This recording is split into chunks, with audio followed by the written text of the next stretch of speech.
오늘 우리에게 주시는 하나님의 말씀은 로마서 14장 13절에서 18절까지의 말씀입니다. 그런즉 우리가 다시는 서로 비판하지 말고 도리어 부딪힐 것이나 거칠 것을 형제 앞에 두지 아니하도록 주의하라. 내가 주 예수 안에서 알고 확신하노니 무엇이든지 스스로 속된 것이 없으되 다만 속되게 여기는 그 사람에게는 속되니라. 만일 음식으로 말미암아 내 형제가 근심하게 되면 이는 내가 사랑으로 행하지 아니함이라.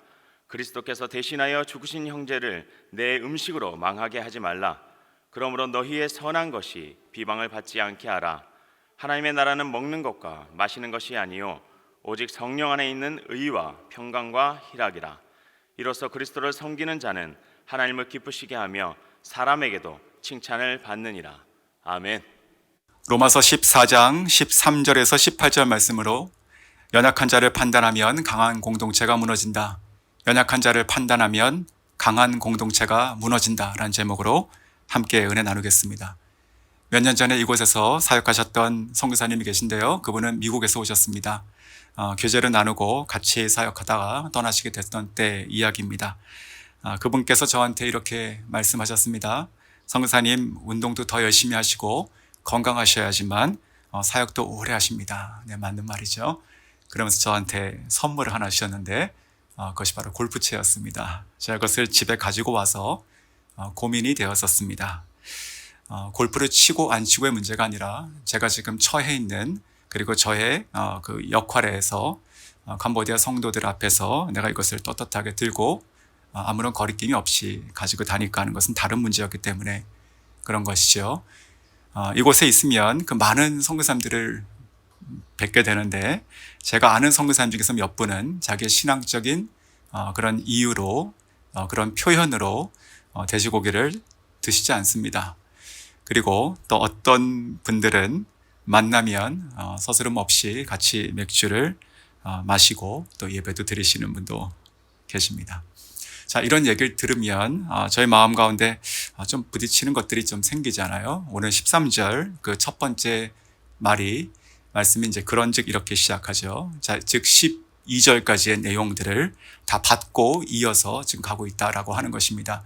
14장 1절에서 12절까지의 내용들이 그 형제를 판단하는 태도에 대한 그런 꾸짖음이었습니다. 그 강한 자와 연약한 자 그리고에 대한 그 판단하는 태도가 옳지 않다라고 하는 것이죠. 하나님께서 가장 높으신 하나님께서 받으신 자들인데 정말 밑에 끝도 보이지 않는 밑에 있는 낮은 우리들이 서로 판단하는 것이 말이 되느냐 이렇게 하신 것이죠. 자, 오늘 본문도 이어서 같은 내용입니다. 그 연약한 자를 판단하지 말라. 비본질을 가지고요. 그것은 강한 공동체를 무너뜨리는 것이다 라고 하는 것이죠. 자, 연약한 자를 판단해서는 안 되는 이유. 오늘 본문의 내용을 가지고 저희가 세 가지 더 생각을 해보겠습니다. 첫 번째는요. 그것은 덫을 놓는 것이기 때문에 그렇습니다. 덫을 놓는 것이다. 자, 13절. 그런즉 우리가 다시는 서로 비판하지 말고 도리어 부딪힐 것이나 거칠 것을 형제 앞에 두지 아니하도록 주의하라. 자, 13절부터 서로 판단하지 말라라고 하는 것을 다시 권면하고 계시죠. 그러면서 부딪힐 것 그리고 거칠 것을 두지 말라라고 하시는데 그 부딪힐 것은 길가에 있는 돌과 같은 것이죠. 넘어지는 것. 그리고 거칠 것이요. 이것은 원어의 뜻이 덫입니다. 덫. 자, 그러니까 소위 얘기해서 지금 강한 자들 이들이 괜찮다, 따라오라, 같이 가라, 같이 가자라고 하면서 길 여기저기에다가 돌과 덫을 놓는다. 자, 이것이 하나님 보시기에 그래 너희들이 참 성숙하고 정의롭구나 라고 하시지 않으신다는 것입니다. 자, 특별히 여기서는 지금 먹는 거에 대한 얘기가 계속 나오고 있습니다. 핵심 그 내용인 것이죠. 그 14장 2절과 6절에 한번 정리가 됐었어요. 그 이미 채소를 먹는 자와 그리고 고기를 먹는 자들이 있었는데 그 당시 시장에 나오는 그 음식 재료들은 그 우상 숭배에 접촉이 되었을 가능성이 있었다는 것이죠. 그래서 그것은 먹고 안 먹고에 대한 고민은 신앙적인 것이었습니다. 자, 그래서 먹지 않아도 그리고 먹어도 옳고 틀림이 아니니 오직 모든 것에 주를 위해서 하라라고 성경은 그 방향과 기준을 이미 말씀하셨습니다. 그래서 오늘 13절에 또 다시 한번 그 강한 자들은 그 연약한 자들이 소위 부정하다 여기는 그 음식들을 계속 그 앞에서 먹음으로 말미암아 그 연약한 자들에게 걸림, 즉 부딪힐 것과 거칠 것, 덫을 놓고 있는데 그러한 상황을 조성하는 것 옳지 않다라고 하는 것이죠. 한 1년쯤 됐습니다. 작년 6월 정도에 이곳의 지역 신문인 프놈펜 포스트가 있는데 그곳의 한 기사 내용입니다. 한 지방에 있는 한 국립공원, 큰 국립공원에서 10만 개 이상의 덫이 나왔다라고 하는 그 문제를 제기하는 것이죠. 바로 불법 코끼리 사냥입니다. 그러니까 이런 것 같아요. 자, 여기는 너희들이 마음껏 자유롭게 어디든지 다니며 아무것도 먹으며 다치내도 괜찮아라고 하는 것인데 곳곳에 10만 개의 덫을 깔아놨으니 다녀라. 그러나 걸려라라고 하는 것이죠. 자, 오늘 15절 앞부분을 보시면 이렇게 말씀하세요. 만일 음식으로 말미암아 내 형제가 근심하게 되면 이는 내가 사랑으로 행하지 아니함이라 이렇게 되어 있어요. 자, 그러니까 그 부딪힐 것들을 연약한 자들 앞에서 두는 것인데 그 형제들을 근심하게 한다. 이 강한 자들의 말과 행동, 말하지 않아도 전달되는 바들이 있습니다. 너는 왜 이렇게 하지 못하니 괜찮다라고 하는 것들, 왜 이렇게 연약하니? 자, 이런 것들이 그런 것들 가운데 그 연약한 자들은 그것이 마음에 근심이 되게 하는데 이것은 사랑으로 하지 않기 때문에 그런 것이다라고 하는 것이에요. 즉 사랑으로 행하면 그 가운데 교정이 일어나죠. 그러나 사랑 밖에 있으면 그것은 정죄요 판단일 뿐입니다. 그래서 16절에 보시면 이렇게 되어 있습니다. 그러므로 너희의 선한 것이 비방을 받지 않게 하라. 심지어 이것이 설령 그 선한 것이라 하더라도 그 의도나 그 내용이 틀린 것이 아니라 하더라도 그것이 사랑으로 행하지 아니하면 그것은 형제 앞에 덫을 놓게 되는 것이다 라고 하는 것, 우리 자신의 마음과 그리고 말과 행동, 그것을 항상 돌아보고 조심해야 된다라고 하는 13절 말씀을 저희가 아멘으로 받기를 원합니다. 자, 두 번째입니다. 자, 우리가 연약한 형제들을 판단 혹은 비판하지 않아야 되는 이유는 그리스도께서 위하여 죽으신 아주 존귀한 자들이기 때문에 그렇습니다. 자, 15절입니다. 만일 음식으로 말미암아 내 형제가 근심하게 되면 이는 내가 사랑으로 행하지 아니함이라. 그리스도께서 대신하여 죽으신 형제를 내 음식으로 망하게 하지 말라. 자, 후반부에 이렇게 다시 말씀하시죠. 그리스도께서 위하여 대신하여 죽으신 형제를 내 음식으로 망하게 하지 말라. 내가 뭔데 감히 그러느냐 이런 말씀인 것이죠.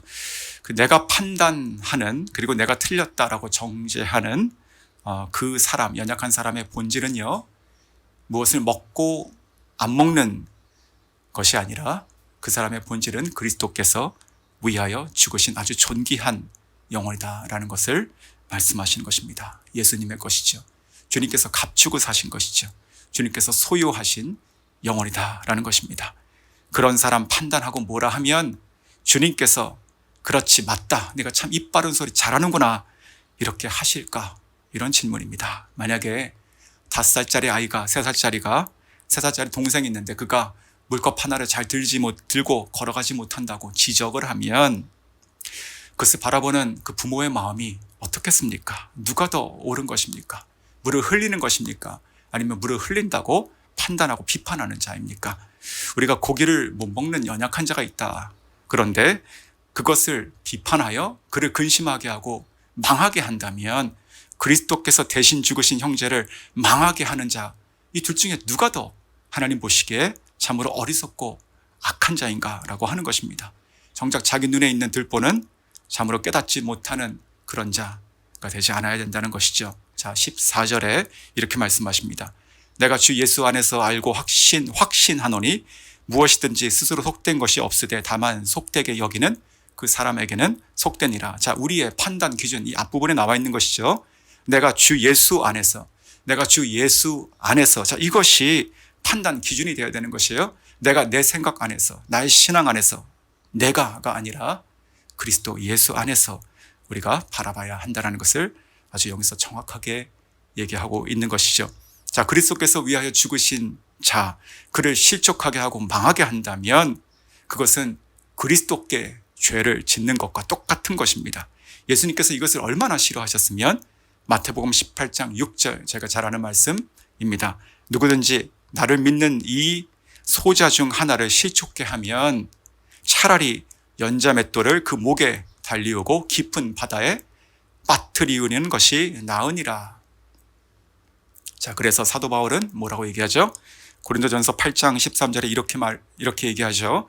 그러므로 만일 음식이 내 형제를 실족하게 한다면 나는 영원히 고기를 먹지 아니하며 내 형제를 실족하지 않게 하리라. 즉 바울은요 자유했습니다. 그 자유로 형제를 넘어뜨리지 않겠다 한 거예요. 그러니까 자기가 자유하니 그 자유로 자기를 통제한다라고 하는 것이죠. 그리스도께서 위하여 죽은 자를 존귀히 여긴다면 우리가 그렇게 기꺼이 할 수 있다라는 것입니다. 자, 세 번째, 우리가 연약한 자를 판단해서는 안 되는 이유, 바로 하나님의 나라, 교회를 산산조각 내기 때문에 그렇습니다. 하나님의 나라, 교회를 산산조각 내는 행위다라는 것이죠. 자, 17절에 보시면 하나님의 나라는 먹는 것과 마시는 것이 아니요 오직 성령 안에 있는 의와 평강과 희락이라. 자, 이렇게 되어 있어요. 자, 하나님의 나라, 오늘 문맥에서 이 하나님의 나라는 교회 공동체를 얘기하는 것이죠. 자, 여기서 먹고 마시는 것이 아니다라고 하는데 그 예수님께서는 그 복음서에서 천국을 비유하시면서 잔치로 또 비유하시기도 했습니다. 아주 기쁜 것이죠. 그러나 오늘 본문에서 이 문맥에서 봤을 때 여기서 먹고 마시는 것이라 하는 것은 그런 의미가 아니라 그 부딪히게 하는 것, 즉 음식에 관한 관습을 얘기하고 있는 것이죠. 자, 우리는 성령 안에 있는 하나님의 나라, 즉 아름다운 교회를 세워야 합니다. 아멘. 자, 하나님의 나라를 세우는 킹덤 빌더들인 것이죠. 그런데 우리가 하나님의 나라를 아주 산산조각 내는 브레이커들이 돼서는 안 된다는 것이에요. 바로 그것이 오늘 성경 말씀입니다. 비본질로 인해서 연약한 자들을 판단하고 비판하면 강한 공동체가 무너지고 산산조각 난다. 저희가 꼭 기억해야 된다 생각이 듭니다. 자, 그러면서 성령 안에 있는 하나님의 나라는 의와 평강과 희락이라고 되어 있죠. 자, 의 어떻게 세워야 되고 어떻게 무너지면 안 되는 것입니까? 그리스도께서 십자가에서 이루신 우리를 향하신 그 구원은 그 의, 자, 이것이잖아요. 이것이 바로 복음이에요.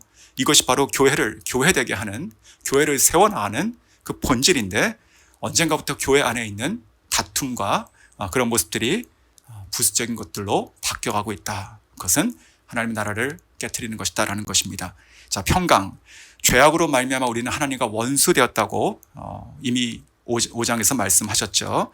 자, 그런데 우리가 그리스도로 말미암아 우리가 화평을 이루었는데 그 성도 간에 이 평강이 또한 깨진다면 이것이 되겠는가? 우리가 왜 서로가 서로에게 비본질로 인해서 불편한 관계가 되고 또 내가 누구 앞에 서면 참 작아지고 또 죄인된 것 같은 그런 우리의 심령이 망해지는 그런 것은 절대로 하나님의 나라가 아니다라고 하는 것입니다. 또한 희락. 자, 희락은 기쁨인 것이죠. 자, 그리스도 안에 있는 이 기쁨을 우리가 누린다는 것인데 이것은 나와 또 내 옆에 있는 형제자매들이 완전하기 때문에 우리가 기쁨을 누리는 것이 아니고 오히려 역설적으로 우리가 참 부족하고 아무것도 아닌 정말 소망 없는 죄인이기 때문에 우리가 그리스도 안에 있는 기쁨을 누리는 것입니다. 즉 우리가 누리는 기쁨은 내 안에 있는 어떤 행위가 아니라 그리스도입니다. 그리스도가 기쁨인 것이죠. 우리가 사소한 것들을 가지고 본질이 아닌 것들을 가지고 서로 간에 그 기쁨을 다 뿌리채 뽑아버린다. 하나님께서 절대로 기뻐하시는 것이 아니다라는 것입니다. 제가 이곳에서 교회를 시작하면서 초창기 때 그 캄보디아 청년 몇 명과 함께 다른 교회를 방문해서 예배를 드리며 또 함께 기도하는 시간들을 가졌을 때의 이야기입니다. 자, 그때 그 예배 시간에 헌금을 걷는데 헌금을 걷고 나서 그 목사님께서 헌금 봉투를 다 하나씩 빼서 이름을 호명하고 또 축복 기도를 하셨었어요. 근데 그때 그 교회가 한 15명 정도 있었나? 그런데 거기서 한 반 정도는 헌금을 이렇게 봉투에 이름을 써서 했고 또 그렇게 못한 분들이 계셨잖아요. 그래서 그것을 보던 같이 갔던 저희 캄보디아 청년이 왜 저렇게 합니까? 저한테 그렇게 정말 진심으로 물어보는 것을 제가 지금 기억이 납니다. 힘든 지체들은요, 헌금 봉투를 받으면 지금도 그 빈 봉투를 그대로 가만히 가지고 있다가 다시 헌금함이 돌 때 그 봉투를 내기도 합니다. 얼마나 힘든 것입니까, 그것이. 그런데 그 모습을 제가 우연히 보게 되면 그 형제나 그 자매가 참 귀하게 보이고 또 위에서 기도하게 됩니다. 자, 오늘 나아가서 오늘 18절에 보시면 이렇게 되어 있어요. 이로써 그리스도를 섬기는 자는 하나님을 기쁘시게 하며 사람에게도 칭찬을 받느니라. 즉 그리스도를 섬기는 우리들은, 그리고 하나된 교회 공동체로 모인 우리들은 하나님을 기쁘시게 해야 되는 것이고, 그리고 나아가서 믿지 않는 자들에게도 인정받는 본이 되는 사랑의 공동체가 되어야 되는 것이다 라고 하는 말씀입니다. 자, 말씀을 맺겠습니다. 제가 컵을 하나 보여드릴게요.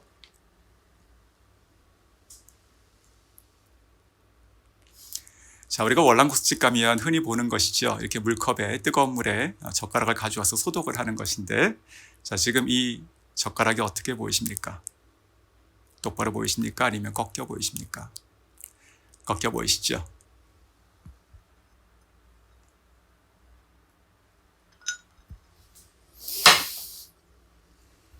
자, 이것이 오늘 말씀하는 내용을 같이 담고 있다 생각이 좀 들었습니다. 꺾여 있는 것이 아니죠. 바로 이 물인 것입니다. 이 물, 우리 마음속에 담겨 있는 내가 바라보는 그것이 이 젓가락이 꺾였다라고 이야기하는 것입니다. 어쩌면 내 안에 있는 그 형제를 판단하는 그 마음들, 정말 이 한 줌밖에 안 되는 것일 것입니다.